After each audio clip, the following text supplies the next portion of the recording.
Welcome to another episode of Watch Affairs. Today is a special one. We're sitting down with the president of Grand Seiko in Europe, Mr. Frederic Bondoux. Mr. Bondoux is bringing us genuine insights and more than a peek behind the scenes of the Grand Seiko world. Whether you're a seasoned collector or just love a good timepiece, this interview is, in my opinion, a must-watch. So get comfortable and let's dive into the fascinating world of Grand Seiko with Frederic Bondoux. First of all, welcome Jan to Paris.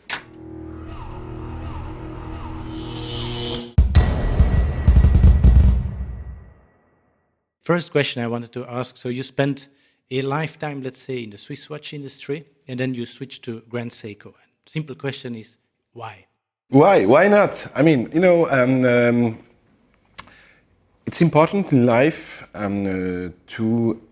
life is dynamic. If you don't move, you just die. After 20 years, having spent, a very nice journey with the Swiss industry, it was also a great opportunity and challenge to start, from scratch, almost, the GS operation in Europe. So the challenge was very, very interesting.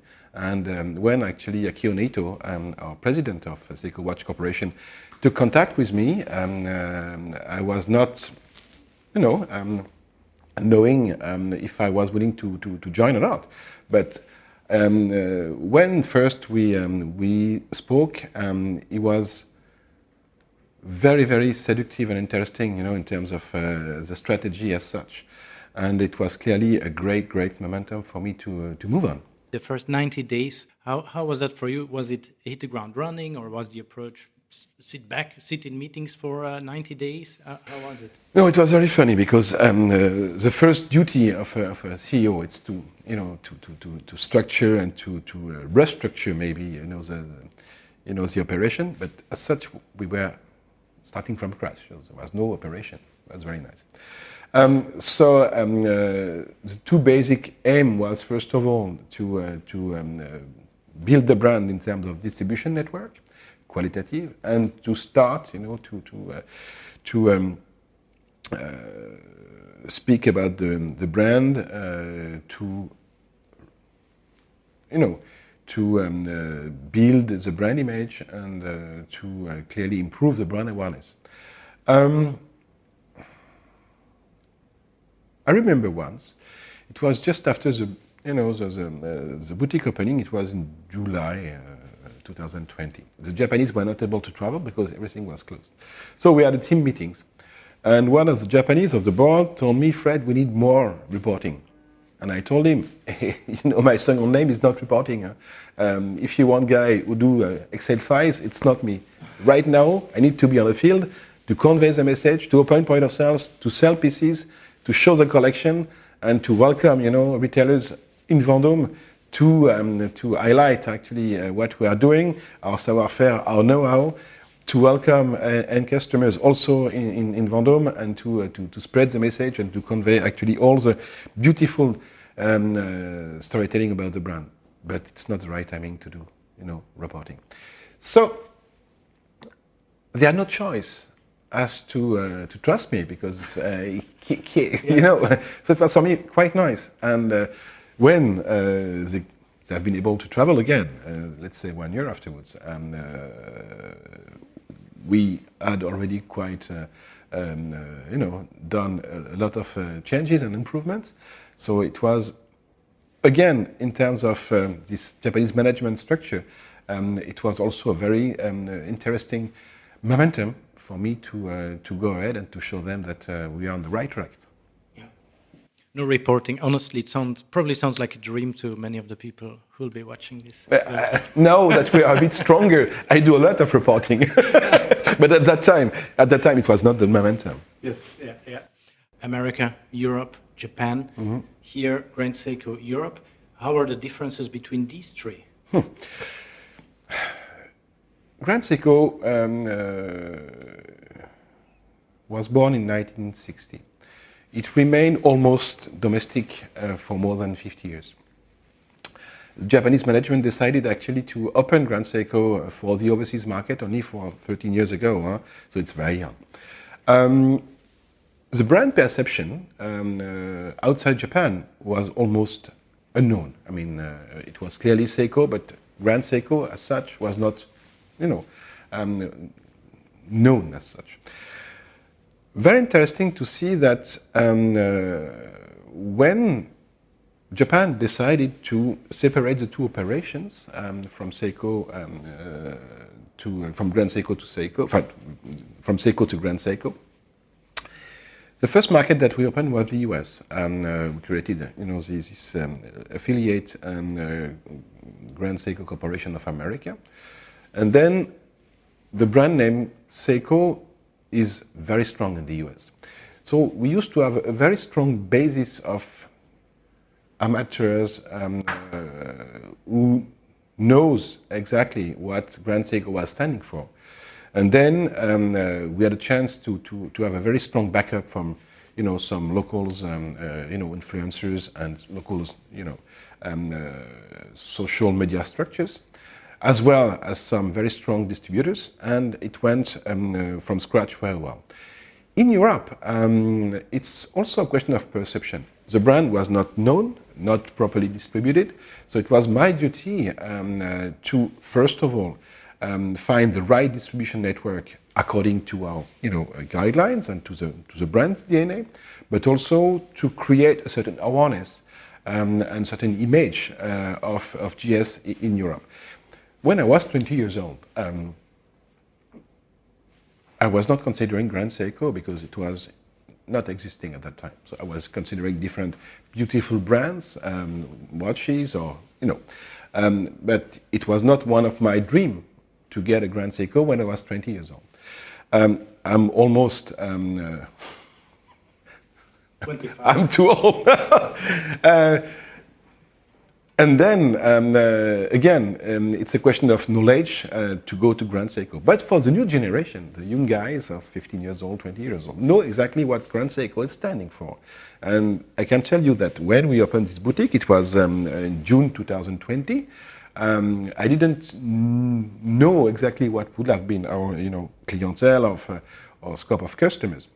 And I was very impressed from scratch that we used to have a lot of young guys. When I say young guys, 15, 20, 25 years old.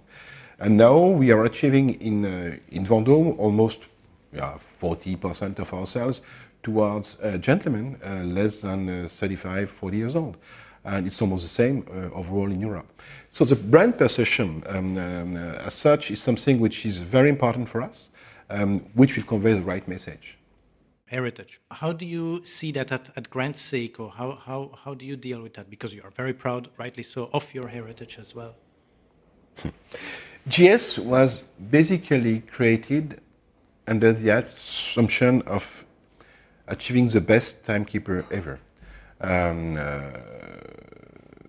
So the basic DNA of the first Grand Seiko was already at a very high level. In terms of precision, in terms of excellence in the savoir-faire, the craftsmanship, but also in the way of a certain definition of beauty. You have to understand that in Japan, everything is made on purpose. All the details are made on purpose. This is clearly a very important step in the Japanese way of achieving things.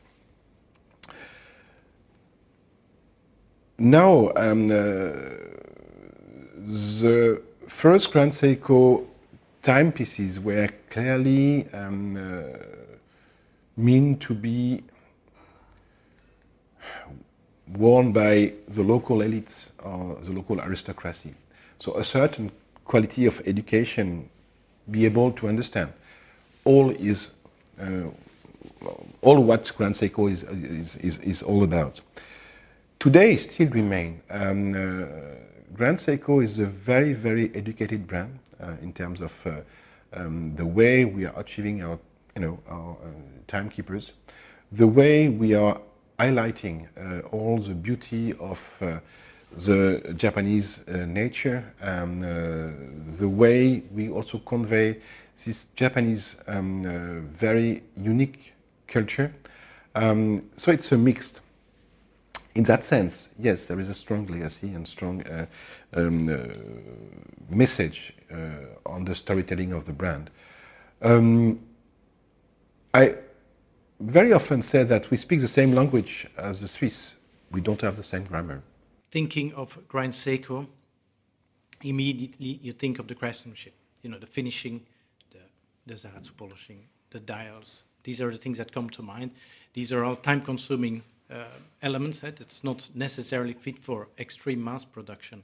Now, Grand Seiko is arguably much bigger today than it was a few years ago. How do you balance that actually? So keeping that going while keeping up with essentially demand? It's a very interesting question. We have a certain level of production. There is clearly a switch from last year was the first year ever that Grand Seiko sold more pieces outside Japan than on the domestic market.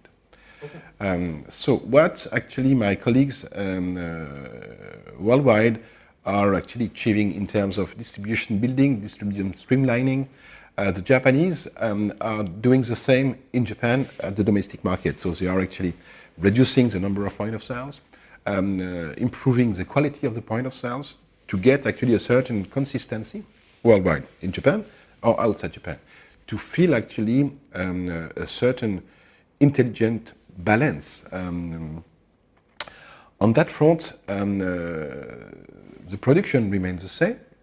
Maybe we are improving a bit in terms of in production, because as you know, to be qualified to work for GS, it takes some time. So we have a lot of artisans who are actually proceeding to join our structure, but they will be able to deliver in a couple of years or maybe in 10 years, depends on what actually they are achieving or their actually specialties. So there is a switch from what have been allocated to the domestic market to the international.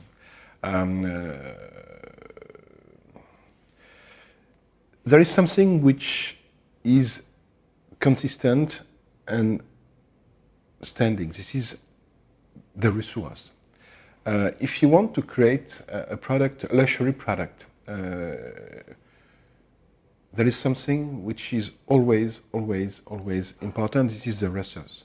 The resource could be material, gold, diamond, whatsoever. But here the resource is clearly human being. If you want to have a qualified or high qualified craftsman, it takes time. It takes a lot of time to train this guy. And out of 10 will start actually the journey, maybe 2 or only 1 will achieve to be at that level to be able to work for GS. So we emphasize a lot this quality of craftsmanship and excellence in that sense. We have a lot of takumis. This is this master of craftsmanship in Japan. Master artisan, I would say. But the fact that we need human being to create Grand Seiko, and it's not machine. It's also a guardian angel to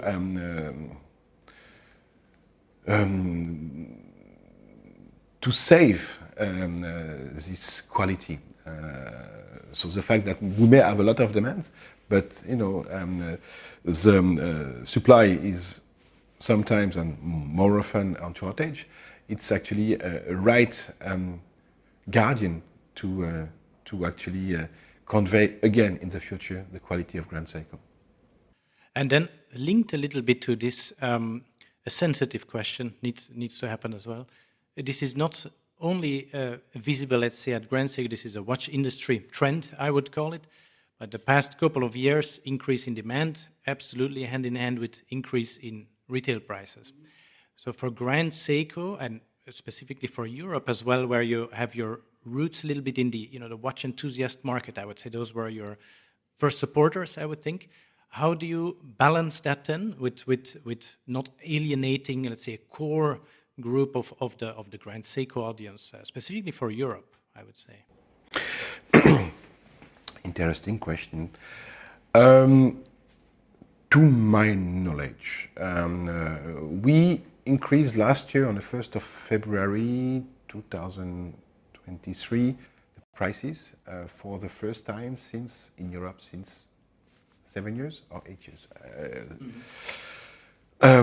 Not because of the market, which was actually increasing all the brand, but just because due to the fact that the exchange rate between the Japanese yen and the euro or the dollar was actually, facing a huge gap. So it was important for, the management just to readjust.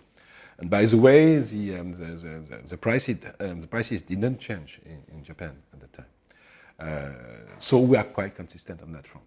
Nevertheless, since we started the operations for 3.5 years ago in Europe, we have almost doubled our average price for Grand Seiko. This is mainly due to the introduction of new, references with new calibers, but also the fact that we are now working with consistent and dedicated and talented retailers or, staff who are actually able to highlight, the work of our watchmaker the right way, and they are selling, clearly with a very more important retail price.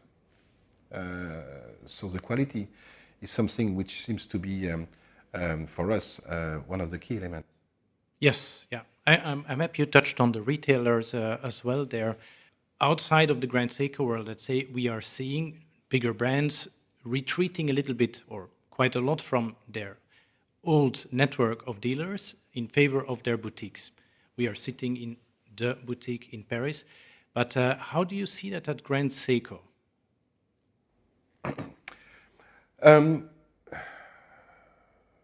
For Japan, for me, which we share absolutely the same values on that front. It's always a question of balance. It's always a question of complementarity. Today, the retail ecosystem is clear: digital, online, offline, blah blah blah. We need to find different touch points. We opened the boutique here in Paris. It was for 3.5 years ago. We have a beautiful square, in Place Vendôme, absolutely stunning. Absolutely, yes. And there is Place Vendôme only one point of sales with a multi-brand point of sales. His name is Dubai, one of the most important, if not the most important retailers in France, with different operation, with different brands, mono boutique or multi-brands boutiques. And they came to see me and said, it was for 2 years ago, can we work together? And I told them, yes. I was not afraid that they were just facing in front of me. Yeah. Because 80% of their clientele will never come to see Grand Seiko Vendôme. And 80% of the persons who will come here will never go to Dubai. So it's a very much a complementary approach. It's just a way of enlarging the possibilities of selling out our timepieces. And anyway, also in terms of quality of retail, means to be present at such beautiful point of sales. It's also very important for us in all this very important, relevant, and educated point of sales throughout the globe to be present.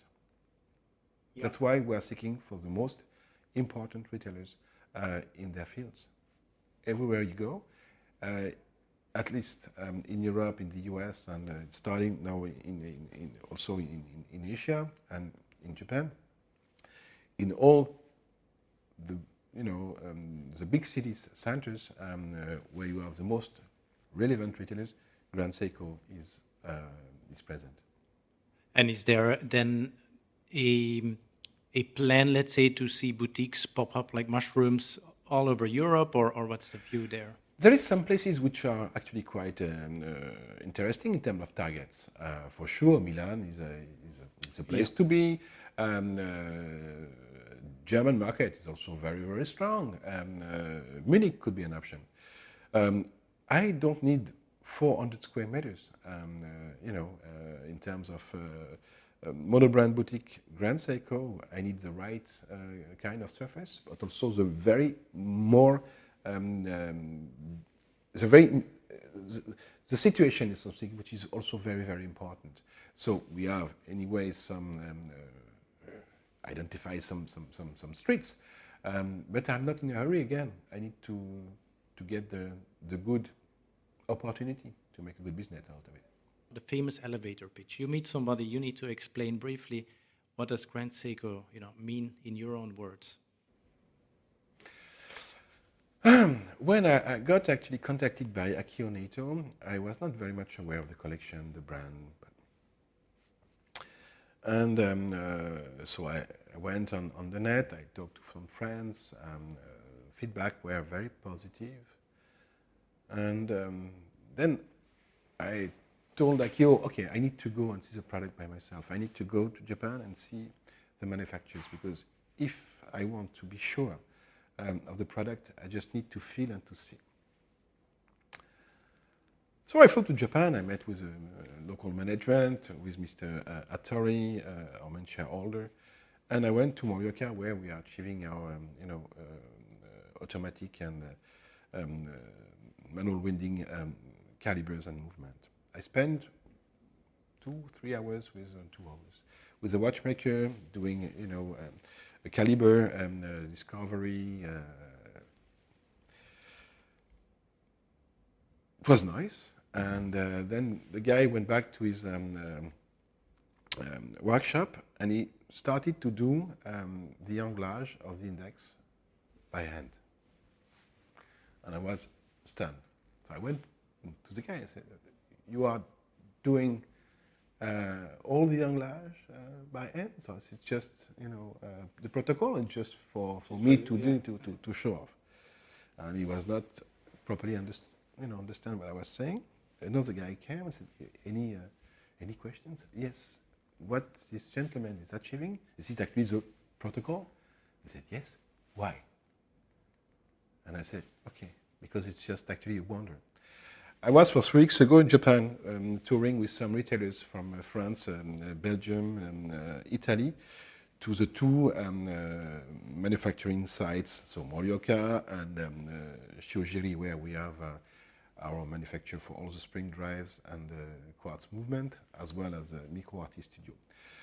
And Micro Artist Studio, this is where actually we are achieving all our talking pieces, masterpieces. And there is a couple of masters, Takumi, working there. And I tell you, when you go through this little atelier, you have the impression that you see that there is some, guys doing, beautiful things, but you don't know exactly, because it seems to be busy. But if you don't know exactly what they are achieving, it's just something which is normal. When you know what actually they are performing, this is just amazing to see. All these beautiful dials of porcelain, all these beautiful calibers, anglage, blah blah blah. It's just, they are just artists. It's just a wonder. So to come back to this pitch, I would say, there is always in Japan this cultural aspect which is very, very the base, on the recipe. This light and shadows, I would say this is the poetry of light and shadows of the country of the rising sun. Don't forget that the rising sun starts straight on the morning. And the light in the morning is clearly different from the one in the evening. And we have the chance to be seated at the east. I don't say anything, because it's a beautiful way to end the interview. Thank you so much. Thank you very much. Thank you.